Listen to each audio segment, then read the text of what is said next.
자, 지금 이 그림이 뭐죠? 탁구다입니다. 이런 심리서식도 있을까요? 여기다 또 어떤 이름으로 심리서식 이름을 붙이면 좋겠습니까? 여기다가 탁구 심리서식으로 이름을 붙여봤습니다. 바쁜데 이런 것까지 공부해야 됩니까? 아마 이런 의문이 들 거예요. 이렇게 하는 데는 하나의 에피소드가 있습니다. 그 한 60대 여성과 상담을 했는데 그분께서 그 자녀와 그 갈등이 있어서 대화를 하는 그 모습이 마치 탁구처럼 하는 거예요. 엄마가 딸에게 말을 공격하면 딸은 뭐 숨도 안 쉬고 대받아 쳐서 엄마가 또 그것을 치지 않을세라 또 탁구를 치듯이 되돌리고 그래서 대화가 탁구를 치듯 왔다 갔다 갔다가 공격하고 방어하고 이렇게 하는 거예요. 그러면 우리가 탁구 선수가 탁구를 칠 때 심리는 어떤 심리로 탁구를 칠까요? 이기려고 하겠죠. 그러니까 탁구를 이기려고 하니까 탁구를 칠 때 상대방이 칠 때 좋게 치면 어떻게 되죠? 그것이 자기한테 되돌아와서 불리지 않습니까?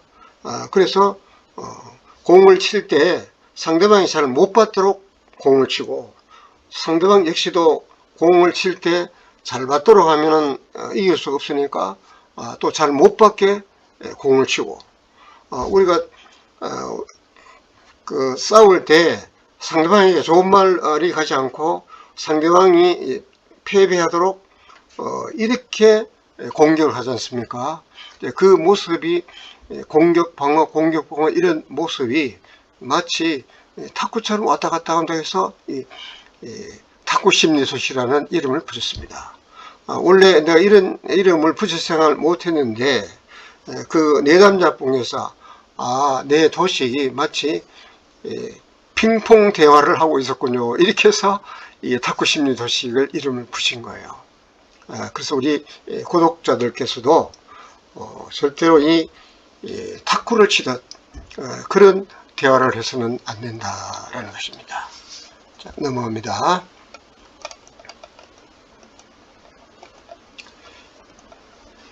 자, 이거는 지금 보이는 그림이 뭐죠? 주먹, 그 다음에 손바닥. 자, 주먹은 공격을 상징하고 손바닥은 방어로 의미하는 것입니다. 그렇다면 이름을 뭐로 붙이면 좋겠어요? 공방심리도식. 자, 아마 공방심리도식은 아마 구독자에게 처음 접해보는 그런 이름일 겁니다. 그런데 이것이 굉장히 중요한 심리도식입니다. 자, 우리가 공격하고 방어하고 이제 공격을 하게 되면 그 반작용으로 방어를 하도록 되어 있고 또 방어를 끝나지 않고 공격하면 또 반응하고 또 방어죠. 그러니까 자극이 공격이면 반응은 방어입니다. 또 방어를 끝나지 않고 다시 공격하죠. 그것을 대응이라고 합니다. 또 대응하게 되면 상대방으로서는 또 반응을 하도록 되어 있습니다. 이렇게 해서 공격, 방어 계속해서 순환하는 그런 특징이 있습니다. 자, 간단히 이 정도로 하고 넘어갑니다.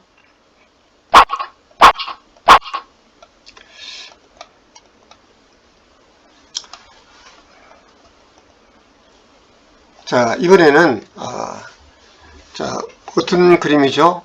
지금 판사가 법정을 바라보는 그런 이미지가 되겠습니다. 자, 이것도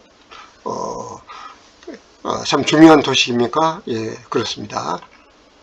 자, 이런 도식도 있나요? 예, 있습니다.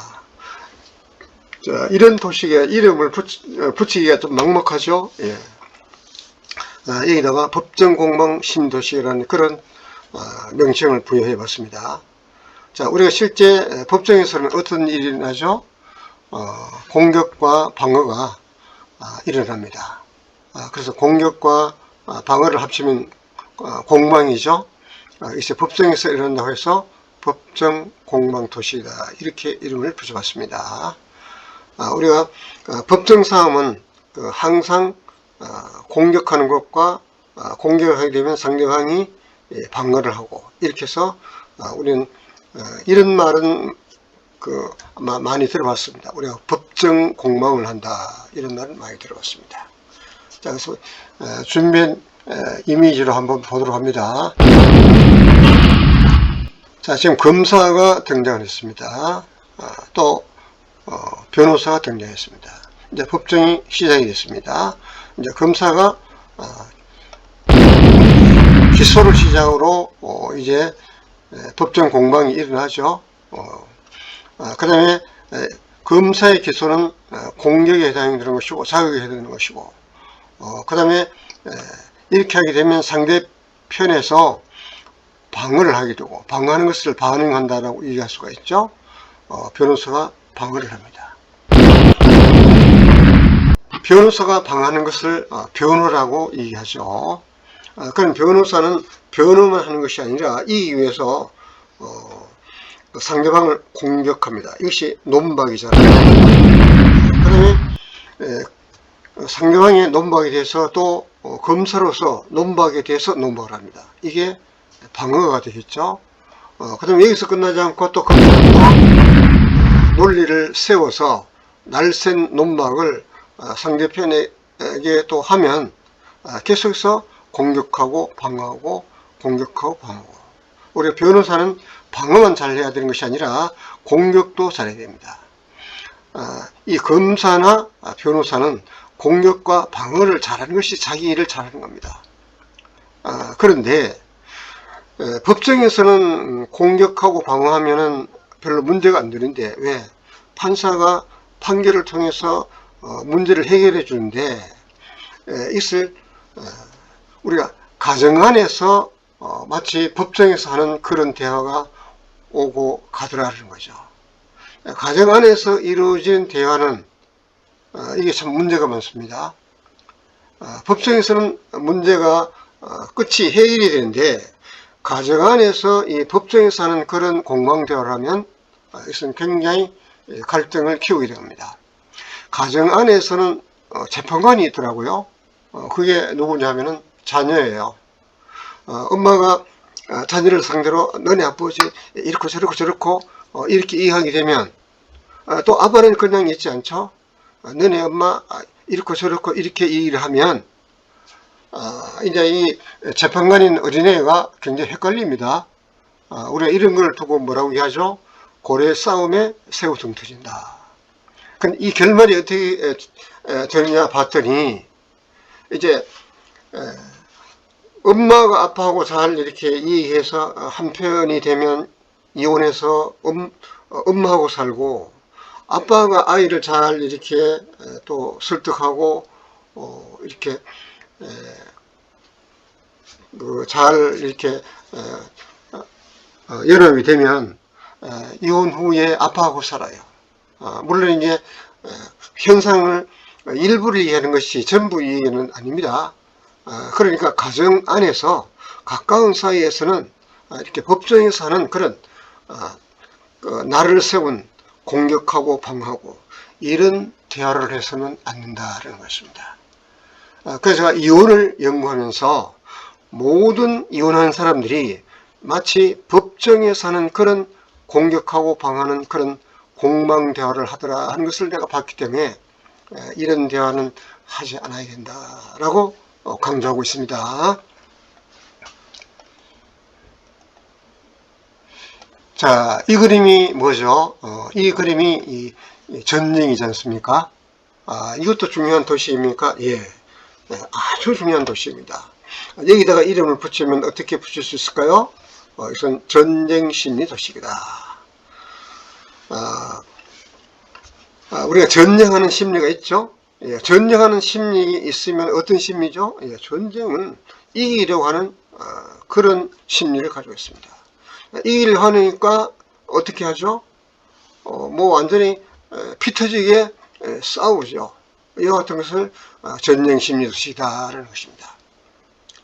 이 전쟁 심리 도시야말로 모든 사람이 가지고 있고 심리 도시 중에서도 가장 원초적이고 가장 오래된 누구도 가지고 있는 심리 도시 전쟁 심리 도시더라 하는 것입니다. 자, 그러면 이 전쟁 심리 도식 중에 우리 앞서 소개했던 공망 심리 도식이라든가 복싱 심리 도식이라든가 탁구 심리 도식, 게임 심리 도식, 전쟁처럼 하는 대화를 공망 대화 심리 도식이라고 이름을 붙인 겁니다. 그래서 우리가 전쟁을 어떻게 하느냐, 먼저 창을 가지고 상대편에다 공격하고, 그럼 상대편은 방패로 방어를 합니다. 그러면 방패로 방어로 끝나지 않고 또 상대방을 향해서 창으로 공격을 하면 상대방은 또 방어를 합니다. 이렇게 해서 공격 방어 공격 방어 계속해서 공격과 방어가 이어지죠. 그래서 전쟁 공방 심리 도식과 전쟁 심리 도식은 사실은 전쟁 심리 도식에서 공방 심리 도식이 나왔다 해도 과언이 아닐 것입니다. 그러니까 전쟁 심리 도식은 반드시 전쟁을 할 때 그 수행하는 방식이 공격과 방어로 일어나기 때문에 전쟁 심리 도식은 반드시 전쟁을 수행할 때 공방 심리 도식에 의해서 전쟁을 하더라는 것이죠. 그게 복싱이고 그게 탁구고 그게 게임이고 우리가 생활 전반에 걸쳐서 우리가 전쟁 심리가 있더라 하는 것을 내가 조사한 것을 지금 소개하려고 합니다. 자, 그럼 잠깐 이 시뮬레이션을 한번 돌려보겠습니다. 자, 전쟁 도식이 나오죠. 자, 이 창으로 공격하니까 상대방은 또 방어하고 또 칼로 공격하고 또 공격하면 방어하고 또 공격하면 또 방어하고 또 거기서 끝나지 않고 또 공격하면 방어하고 또 공격하면 방어하고 공격하면 방어하고 공격하면 방어하고 자 공격하면 방어하고 공격하면 방어하고 공격하면 방어하고 공격하면 방어하고 그래서 공방 심리도식이나 전쟁 심리도식은 이것은 분리되지 않더라라는 거죠. 우리가 전쟁을 이해하니까 별로 실감이 안 나는데 우리가 대화를 마치 전쟁처럼 하더라라는 거죠. 우리가 살아가는 방식이 전쟁처럼 살아가더라는 거죠. 우리가 생각하는 것이 전쟁을 하듯 그런 사고를 하더라는 거죠. 그래서 그걸 이름을 붙이기를 전쟁 심리 도시다 이렇게 이름을 붙여본 것입니다. 자, 그래서 과연 그러냐 한번 봅시다. 우리가 전쟁 도식과 관련된 말을 찾아보면 우리가 전쟁 심리 도식이 얼마나 우리 속 깊이 들어와 있는 것을 알 수가 있을 거예요. 자, 무슨 전쟁, 무슨 전략, 무슨 싸움 등으로 표현된 말은 모두가 전쟁 심리 도식을 있기 때문에 이런 말을 하는 거예요. 자, 그 다음에 전쟁, 전략, 싸움이 들어가지 않는 말 중에도 전쟁 심리 도식이 매우 많은 것을 볼 수가 있었습니다. 그 전쟁 심리 도식은 그 수행하는 방식이, 그 작동하는 방식이 공망 심리 도식으로 하더라라는 것입니다.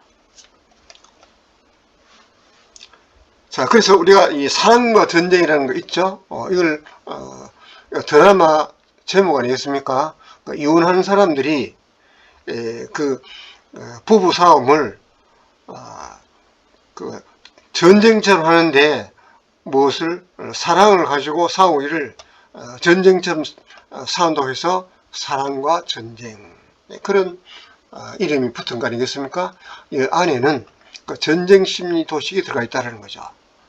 언쟁, 말로 전쟁하는 것이고요.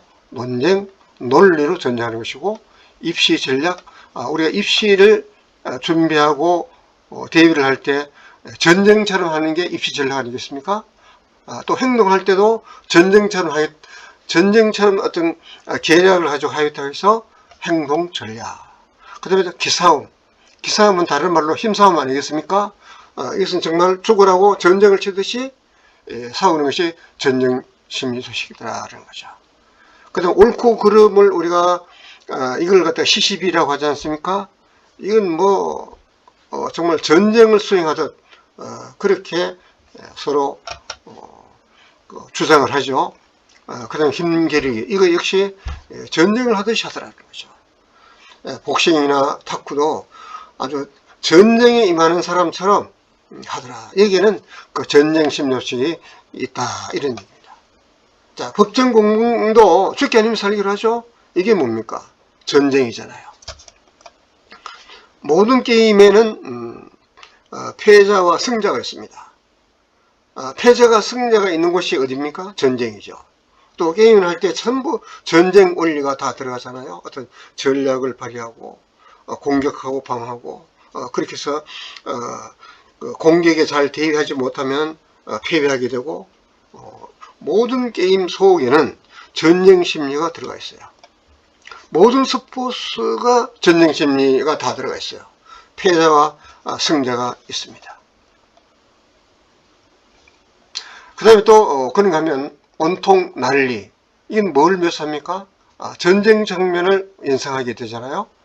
우리가 굉장한 의지력을 발휘할 때 우리는 뭐라고 합니까? 전투력을 발휘한다, 이렇게 하고, 막강한 의지를 발휘하는 것을 뭐라고 합니까? 투지. 전쟁 같은 그런 의지력을 가지고 하는 것을 우리는 투지라고 합니다. 우리가 생활 전반에 전쟁 도식이 깔려 있습니다. 우리는 사는 게 뭐라고? 전쟁이다. 모든 사람은 뭐를 즐기더라? 전쟁을 즐기더라 라는 것입니다. 자, 우리 구독자님들께서도 전쟁을 안 즐길 것 같아요? 우리가 뭘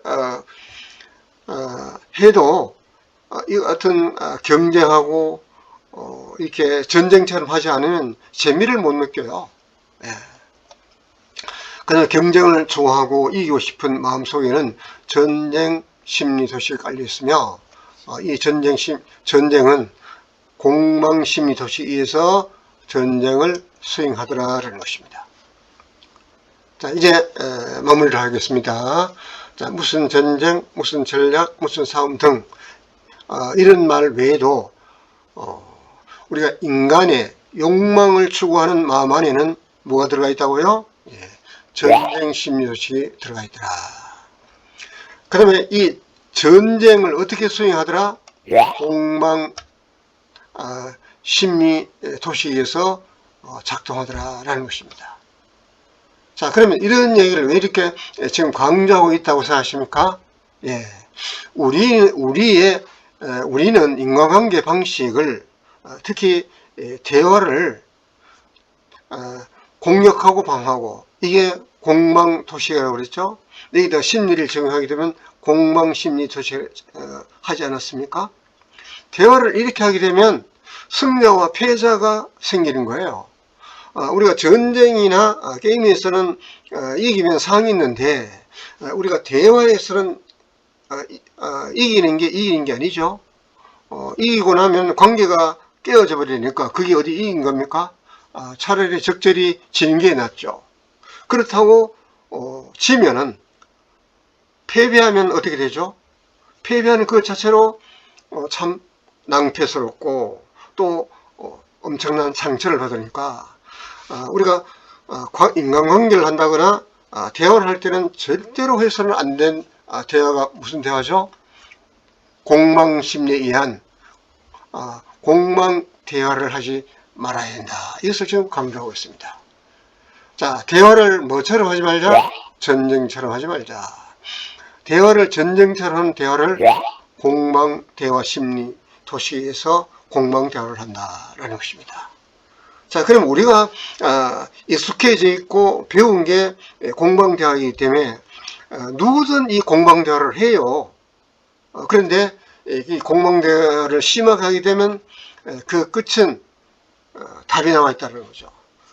관계가 깨지거나 관계가 서서히 나빠지거나 관계가 결국 없어지는 그런 일들을, 그 인간관계를 잘 못하는 사람, 특히 이혼으로 가는 사람들은 100%가 그 대화를, 인간관계를 전쟁처럼 또 대화 방식이 공망 대화를 하다는 것입니다. 자, 오늘은 여기까지 마치겠습니다.